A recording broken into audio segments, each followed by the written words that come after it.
open up for questions for Coach.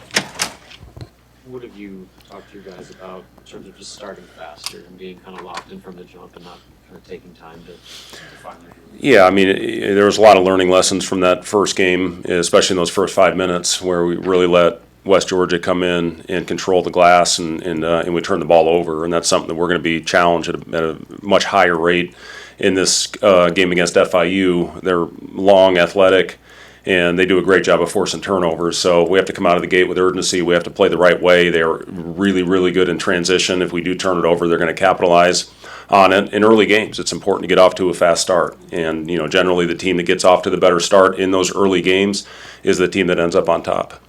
FIU, like West Georgia, has some bigger guys in the front court. I guess, what do you use from that game and show on film to prepare? Yeah, they're going to be big most of the game at the 4-5 and very athletic. And that's one thing that they put a lot of stress on your defense. They've got forceful rim rollers, and they are all over the glass, and they're going every time. And their 3-man is his ability to play in ISO type situations with his size at 6'6". He actually played with Oogie at Bakersfield, and he can really score the basketball. And again, another guy that's athletic. And then their guards, they're 1 and they're 2 are jet quick, and they're really good in transition, and they can get hot from 3. And those bigs they're good in the pocket. They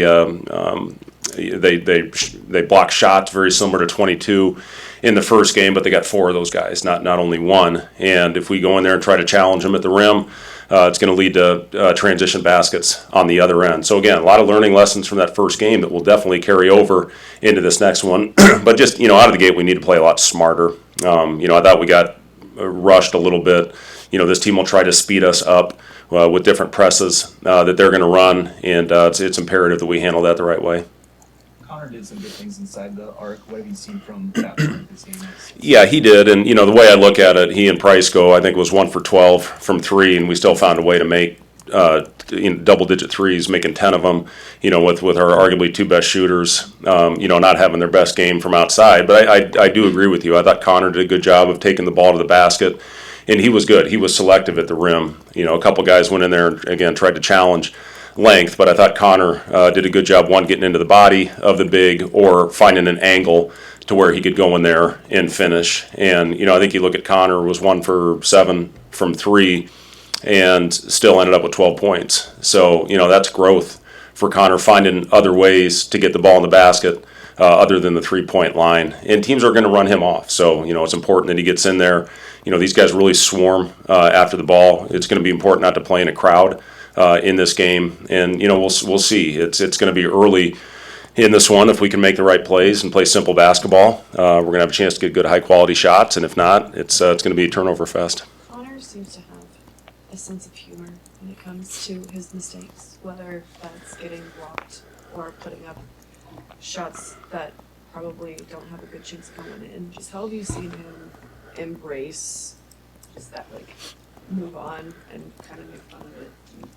Well, I don't think it's funny. I mean, it's for him. Moving on is great. I hope we don't find humor in making mistakes, but moving past that mistake is very important. We talk to our guys about that all the time. And I look at last year, and Connor had a couple games. Michigan, I think he was 0 for whatever. In the last game, he was 0 for, and then he bounced back and had an unbelievable game the next time out. So I give Connor. I wish I would have had that mindset as a player. I'd miss a shot, and I'd go into the drain for a couple games until I could get out of it.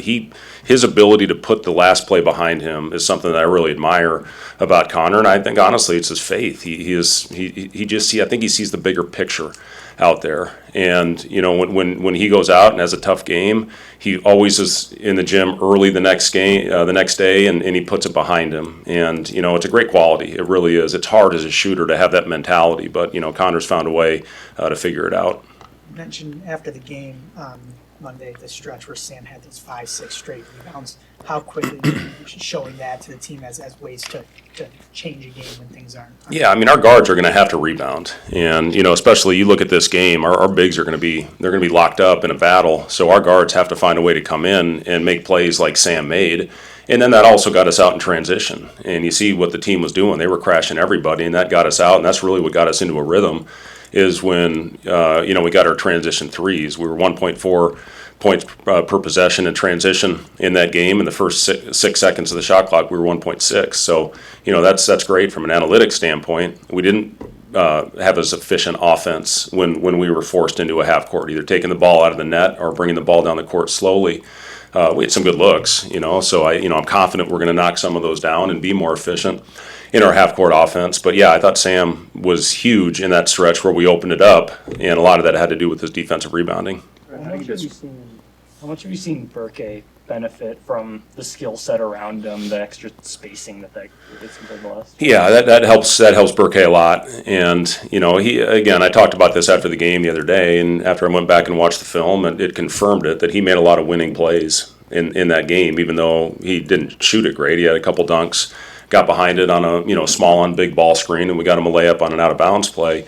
But his defensive analytics are as good as anybody on our team. And you look last year with a bigger sample size, and it was the same thing on that end. So from an offensive standpoint, the fact that teams have to respect us more on the perimeter will help a guy like BK that can initiate. You see he's more comfortable bringing the ball down the floor right now in transition when he rebounds, or we've even outletted the ball to him a couple times. And then again, you're putting the defense in a tough situation because you're making multiple people guard the player that's facilitating offense.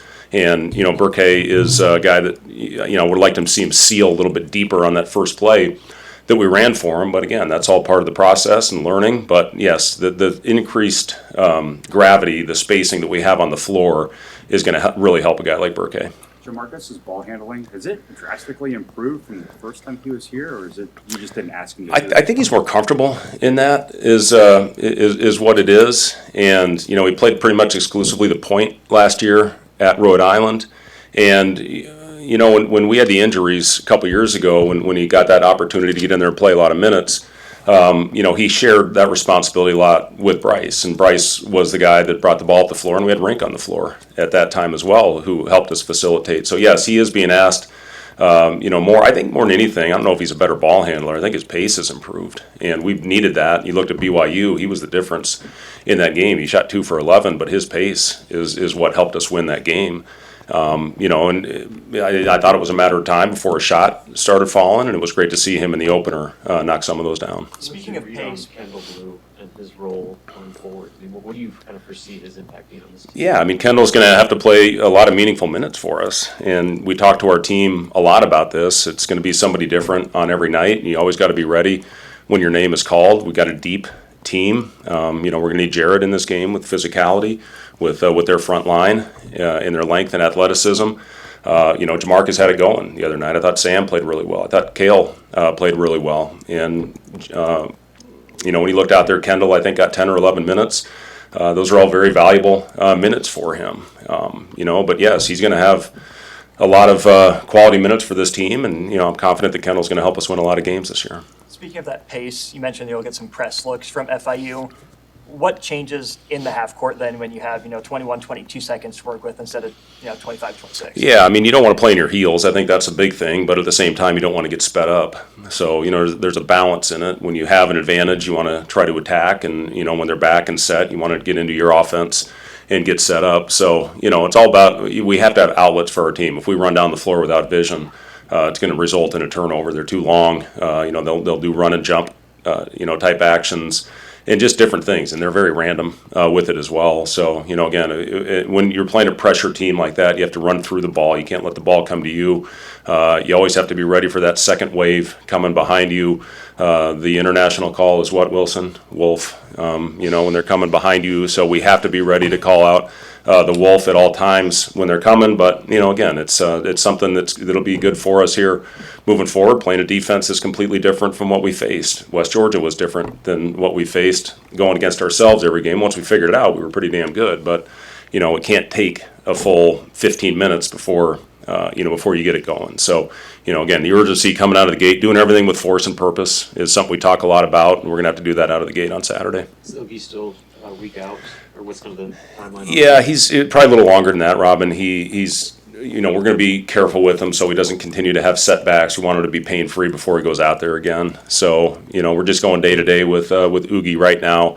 But I don't think he'll be ready to play in a week, maybe a little bit longer than that. But at the same time, if he gets out there next week and feels no pain, we'll get him back with a little more urgency. But we just really want to be careful with him and make sure he doesn't continue to have setbacks.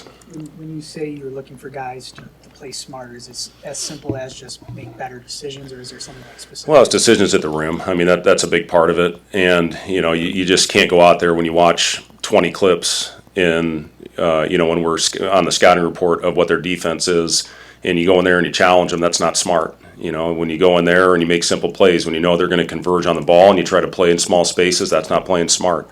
When you try to hit a home run and, make a play that's not there and turn it over 8 out of 10 of the times, that's not smart. So, we're looking for those simple plays, that result in good shots. And again, we got good looks early. We missed 3 plays right at the rim. We missed some wide open threes, that I think we're going to make. But you got to keep trusting that. You can't press, when those things happen. So, again, we learned a lot in that opener, and, we're going to have to carry that over into this next game on Saturday. With Oogie out for maybe extended time, how much more does Leo Curtis continue to? Yeah, Leo gave us good minutes, I thought, in the game. He got a nice rim run and transition with his left hand, with his finish. I loved him stepping outside and shooting that 3. He's a guy that, that can really space the floor for us, and, made a couple nice plays at the basket defensively as well. And, that's one thing about Leo, and that's the reason that he's out there right now. One, he wanted it. He wanted to go out there and play minutes for us this year. And he's a really smart player. He plays well beyond his years. As a freshman, he's got a very, very high IQ. So he's doing some scout team stuff, and then he's doing some stuff to prepare on the other team as well. But, Leo, as the season goes on, there's no doubt we're going to need his length and his size. Where's Jared and his process of just from his late start? Yeah, Jared, he had a really good day today, and he's continuing to learn.